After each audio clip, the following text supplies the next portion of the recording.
Vos contrôles des émotions et contrôle en général de son sang-froid. Je dirais que pendant un match, c'est sûr qu'il y a des éléments extérieurs qui viennent perturber. Des décisions d'arbitrage, l'adversaire qui n'est pas toujours honnête, qui annonce pas les balles doublées, les balles fautes ou qui bloque. Tout ça, ça fait partie malheureusement du match, de la compétition, et il faut l'accepter. Il faut l'accepter. L'arbitre fait partie du match, fait partie du jeu, fait partie des règles. Il faut respecter l'arbitre. Si on n'est pas d'accord sur certains aspects du jeu ou de la décision, il faut être en capacité d'absorber ça et de se recentrer vraiment purement sur la tactique. Et c'est ce qui a, à mon avis, pour moi, assez bien marché, c'est de ne pas montrer justement de la colère ou des émotions négatives, mais toujours rester bien concentré, bien dans sa bulle, ne pas montrer de signes d'énervement, de frustration qui justement alimentent une confiance pour l'adversaire. Donc surtout ne pas montrer ça et rester imperturbable, rester comme je dirais comme un ninja, voilà, comme un ninja très concentré, imperturbable et voilà, comme si vous aviez un masque sur la tête et vraiment mettre plutôt son énergie et peut-être sa rage dans l'exécution de sa frappe, d'accord, dans le coup qu'on va jouer et avoir une détermination là-dedans plutôt que d'avoir la rage envers l'arbitre ou l'adversaire.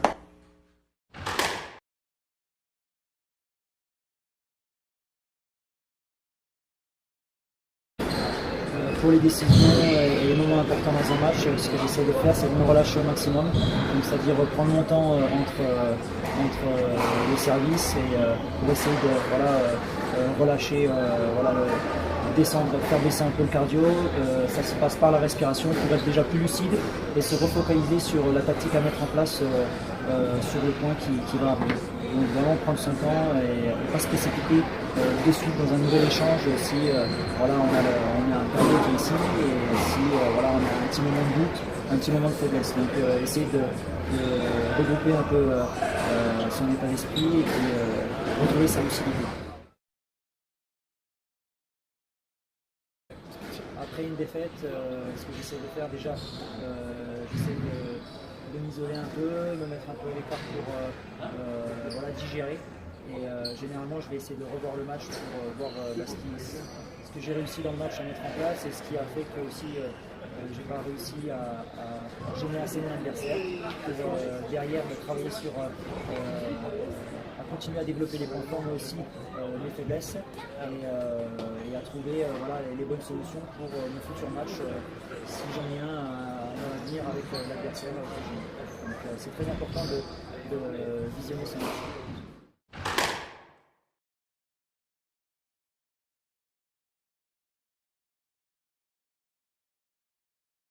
Yeah, good question about the managing emotion. For me, I used to try to not think about the score, to just think about one tactic or one really simple thing. Sometimes even hit the middle of the strings, move your feet, bounce the ball before you serve. Don't think about the bigger pictures, think about the small processes. And for me, that always used to make me stay calm and stay focused.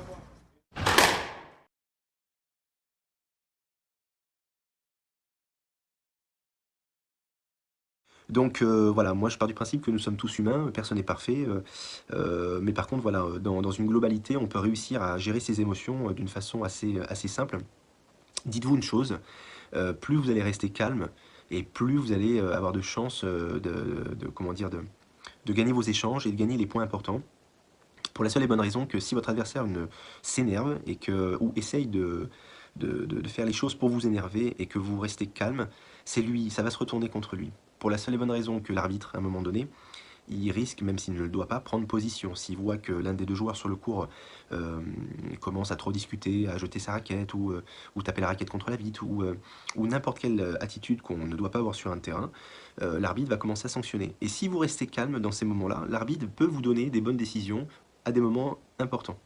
Donc moi, souvent de fois, je fais abstraction de mon adversaire. S'il me parle, j'écoute pas ce qu'il me dit. J'essaie toujours, en général, hein, après, je vous cache pas que je suis humain, de m'adresser à l'arbitre d'une manière polie, lui demander des explications, jamais l'agresser, voilà, jamais l'agresser, toujours rester calme. Entre les échanges, prendre son temps, si vous êtes fatigué, Alors, prendre son temps, ça ne veut pas dire non plus tricher à jeter la balle par-dessus la vitre arrière. Ça peut être tout simplement, si vous avez prévu de servir à droite, écoutez, vous prenez votre temps pour aller servir à droite. Ça vous permet, ou vous essuyez la main sur la vitre ou sur le mur. Ces petites secondes supplémentaires peuvent vous permettre de vous recentrer sur l'échange suivant. Voilà, ça c'est important. Et voilà, après ça se travaille à l'entraînement, donc bon, je vais pas tout vous raconter, sinon ça ferait une vidéo beaucoup trop longue, mais ça se travaille dès l'entraînement. À partir du moment où vous êtes en stage PAHN, vous devez d'ores et déjà travailler votre attitude sur le terrain, votre gestion de vos émotions, pas de coup de raquette, pas de jet de raquette, pas d'énervement, on ne pleure pas, on se concentre et on essaie de se focaliser sur chaque échange. Et c'est à partir de vos âges qu'on commence à construire son personnage de demain, donc ça c'est important.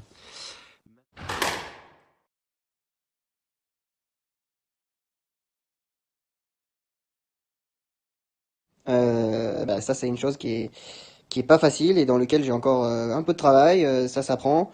Voilà, il faut essayer de voilà, moi j'ai des ancrages maintenant avec mon préparateur mental qu'on a mis en place pour essayer de retrouver les sensations qu'on aime, de ne pas se focaliser sur le score ou sur ce qui est en train de se passer, ou si l'arbitre n'est pas dans le même donne pas la décision qu'on veut. Donc il faut voilà essayer de mettre tout ça de côté, penser au point d'après et penser à ce qu'on doit faire. Voilà, c'est tout, c'est ce que je dirais, c'est le mot qu'il faut sortir de cette vidéo, c'est faire, je pense, c'est faire ce qu'on sait faire ce qu'on a appris, faire ce qu'on a décidé de mettre en place avant le match et repenser à sa stratégie et oublier toutes les pensées parasites et pour pouvoir être un maximum relâché et appliqué dans ce qu'on fait. Voilà.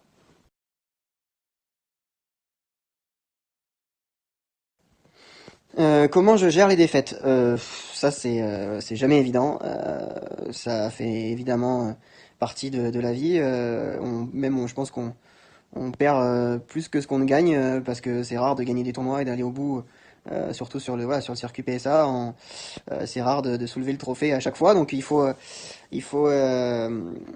arriver à mettre à mettre la déception de côté. Alors les quelques premières minutes après le match, elles sont souvent difficiles. Mais c'est vrai qu'on arrive à mettre ça entre parenthèses au bout de quelques heures parce que voilà, il faut penser au prochain tournoi.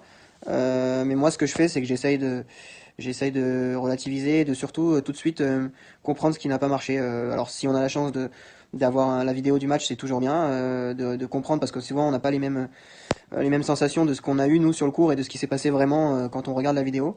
Donc ça c'est important de pas se mettre des mauvaises idées sur ce qui a pu se passer. Certaines fois c'est la bonne chose, mais certaines fois c'est pas vraiment la réalité.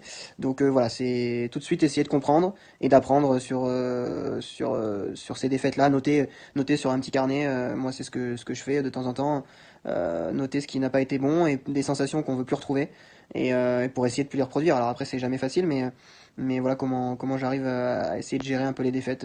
Il y en a qui sont plus dures plus faciles ou plus dures à digérer. Mais bon, c'est la vie et c'est comme ça qu'on apprend, je pense.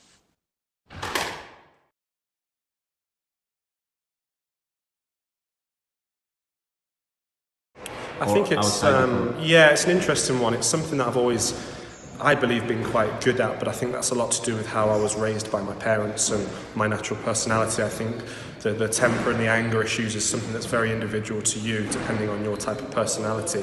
I think if you struggle with your temper and your anger, certainly try and talk to someone about it, like a psychologist or someone whose opinion. Do you have one?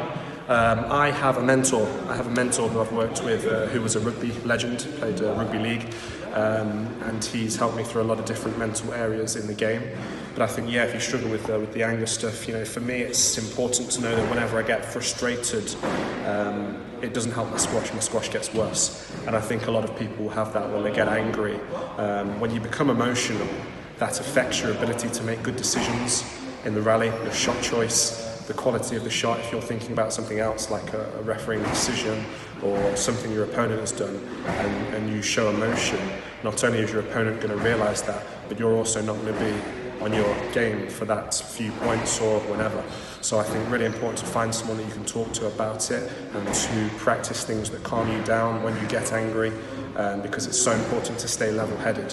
You don't want to be too excited, too out there. You also don't want to be too down, too angry. So it's very important to keep a level head when you're playing squash because it's already so hard mentally. It's very stressful and very hard, to make all your decisions under pressure. So that's something you work on a daily basis. It's not just like Doesn't come overnight. Doesn't come overnight whatsoever. It's a long process. It takes years to learn about yourself, learn about what your personality is, how you react to different situations, and you have to do this. You have to seek help from other people and continually put it into practice day in, day out on the training court, so that when you come into a tournament and you're under pressure and you're under stress, you can keep that level head. It's so important. Yeah. Okay. Yeah. Thanks for the time, Nick. No worries. Yeah. All right. Thank you.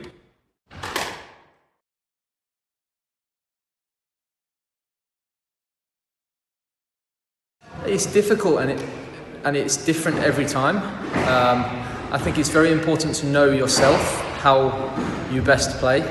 So some players, they play better a little bit angry. So Mohamed El Shorbagy, when he gets angry at himself, he plays better. For me, I play awfully like that. So it's very important to be very honest with yourself. If you lose your temper and you come off and you go, I lost 4 points, be very honest what the reason was and learn yourself what the emotional state is that suits you best. For me, it's very calm.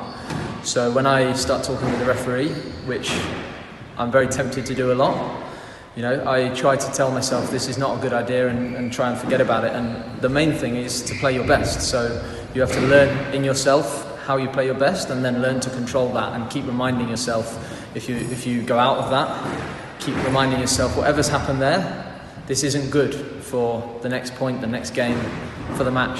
Yeah. So for me, being calm is how I play best, so I try and keep myself as close to that as possible. Do you work on that on a daily basis or in your training, or do you have a mental coach? Or? I don't have a mental coach, no. I do work on it. I work on trying to find that state. And actually, I think sometimes the best way for me to work on it is being consistent in my league matches and practice matches, because those are the ones when it's more likely that I get less calm because maybe I'm thinking about other things. So actually, if I can be calm in the league match when I'm getting a terrible decision and I'm tired from training or something, then that's actually more difficult than in a tournament. So if I can practice it there, so I think the practicing in some form of matches for me is really important, with a referee. So. Okay, thank you. I'm sure the French juniors will love your input. Thanks for your time. Cheers.